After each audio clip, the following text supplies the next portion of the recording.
Well, Hey, welcome everybody.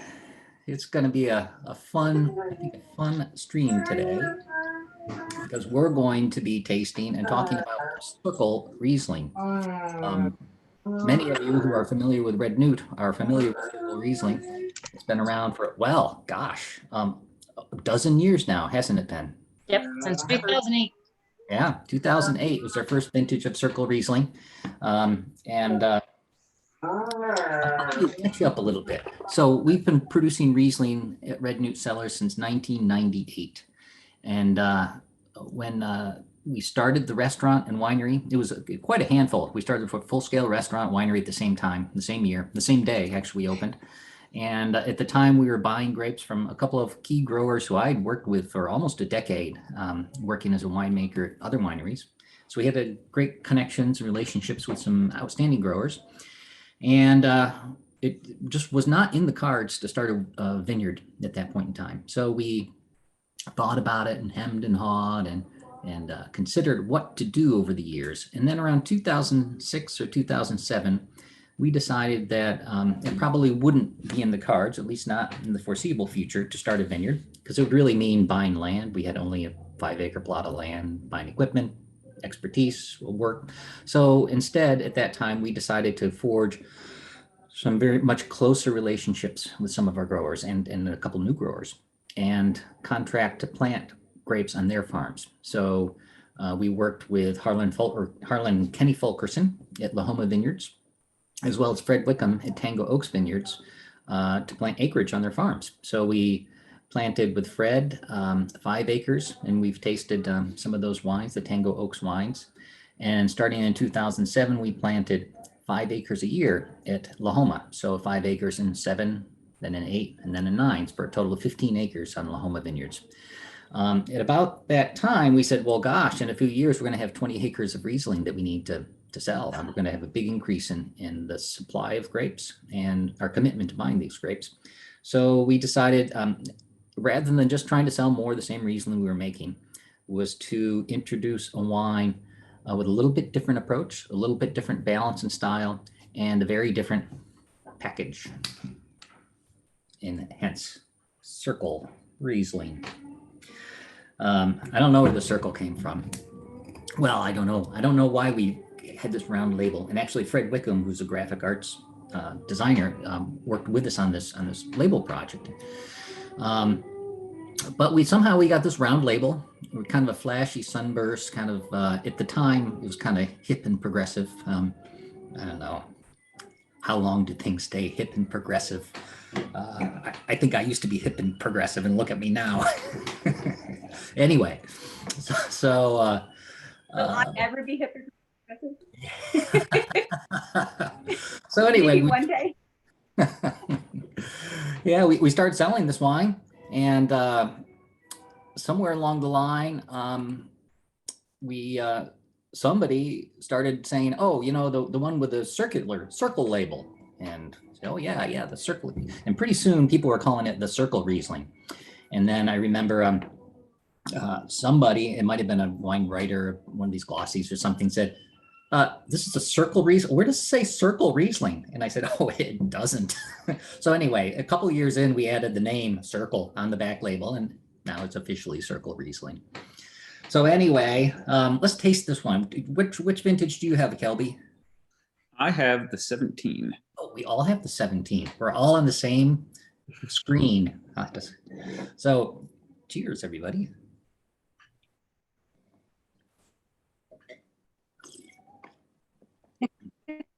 And we have a new term in the new vocabulary. We developed this term. This term came about in about 2009, pretty early on. We started to refer to wines, particularly Rieslings, as circular. Cheers. Yeah, and I don't know. What do we mean by that, Megs? Circular. Well, gosh, I guess that's a big loaded question, but I'll start. I think, are we talking like when a wine is circular, when juice seems like it's going to be circular, when a fermentation feels circular? But Sounds still, like a pretty all-encompassing term, doesn't it? Yep. But I think a lot of times when we're looking at something, it's got a certain vibrancy to it. There's definitely like a little burst of acidity And then a lot of times we'll see a little bit of like your traditional kind of like peach and, lemony characters. But then I always think of something circular as having a little bit of like a pineapple edge aroma to it. And so I think a lot of times that's kind of what we're focusing on when we're tasting through, thinking, oh yeah, this could be circular. Yeah. All right. And what about the wine itself? What do you think? You want to give a crack at sharing your opinion on this wine, Heather? Sure. I mean, circle is pretty easy. It's a staple, especially in the summertime around here. Most of them have heard of them. I make basically wine smoothies instead of fruit smoothies, but they're a combination of both. So the great thing about this wine is that while it does have some residual sugar, which is typically a little too much for those that like drier wines, there's that beautiful balance of acid. So you get this nice explosion of fruit, and then the acid kind of cleans up the palate. And you mix 3 pounds of strawberries, blueberries, raspberries, some ice, and a bottle of this into a blender. Ooh. And it's kind of like the best way to enjoy a morning cocktail without anybody knowing it.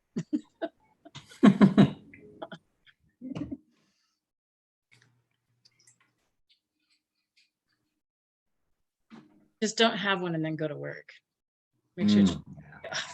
Yeah, this is actually at the time when we made this was the sweetest Riesling we had ever made. But it's not really that sweet.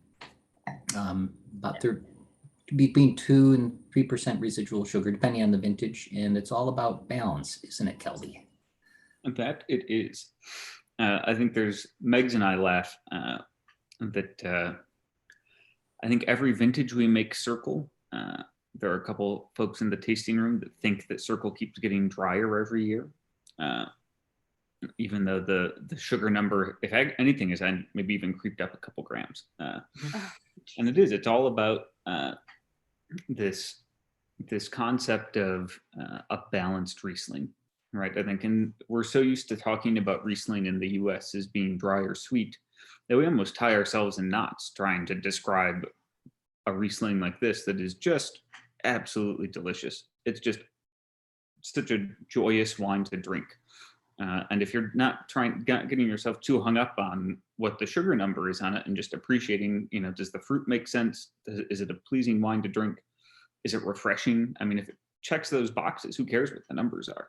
And that's really the beauty of Circle.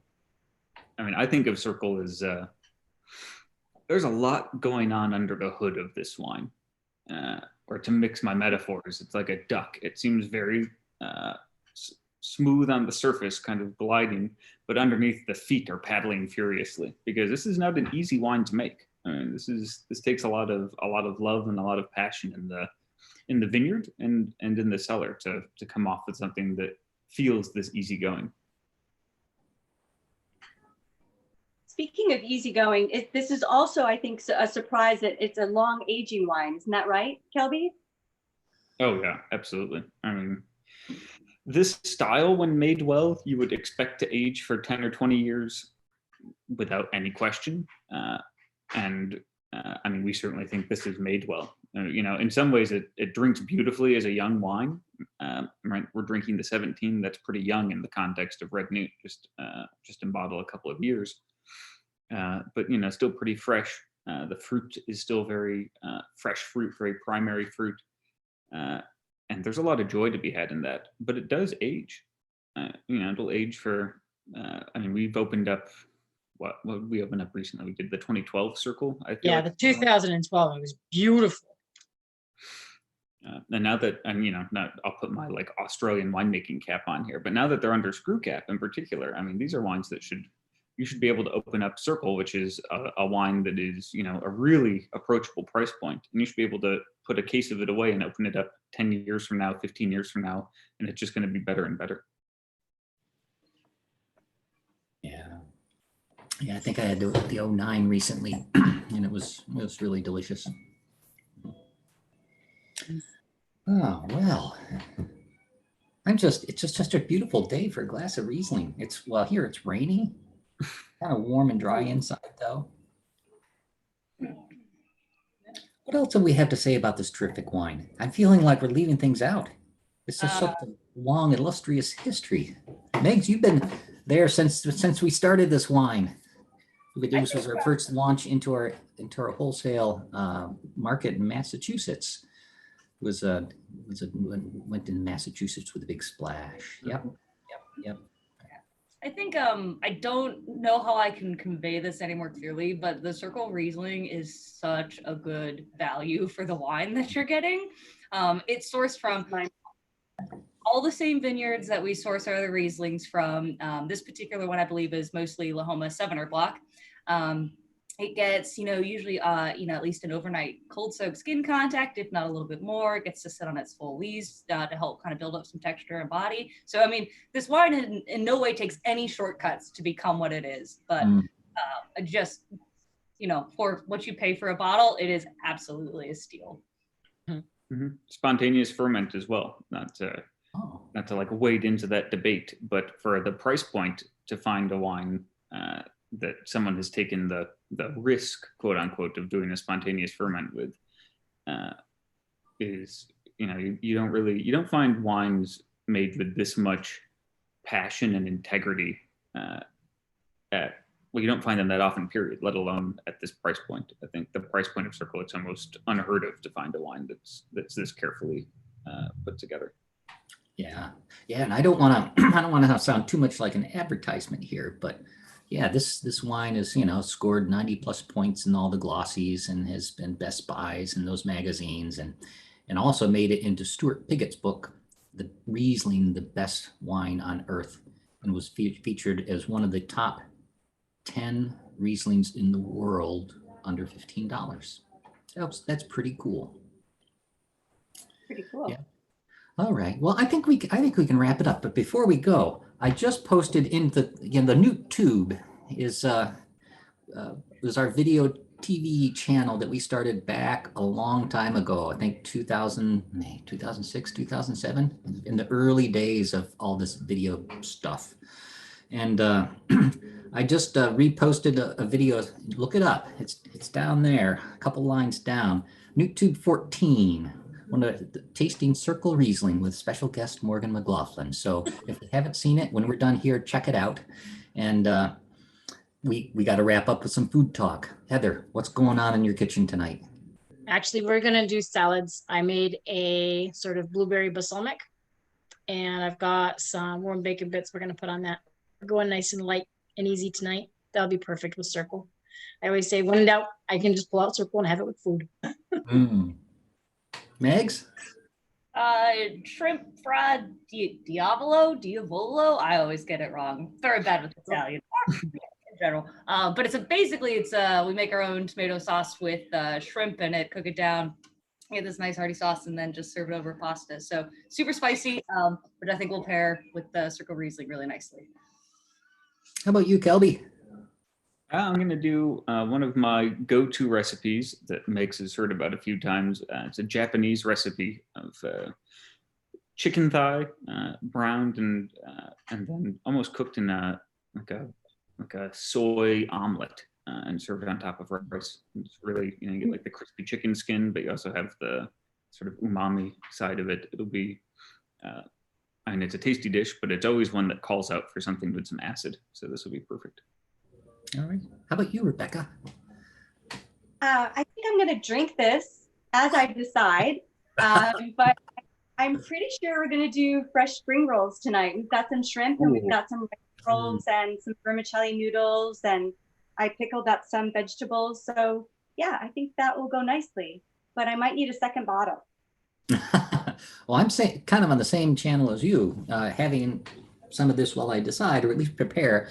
But I think it's going to be some shrimp, it's kind of a shrimp curry for us tonight, kind of a yellow curry with coconut milk and some rice and a little on the spicy side. That's where we're at. So very good. Thank you all. Thank you, Heather, Megs, Kelby, Rebecca, Dave. And thank you all for listening and watching. And please, if you would, hit the subscribe button down here, because that will help us make this channel even better and these presentations even better for you. So hit subscribe, check out YouTube 14 down below, and see you next time. That'd be next Thursday. Cheers. Cheers. Cheers.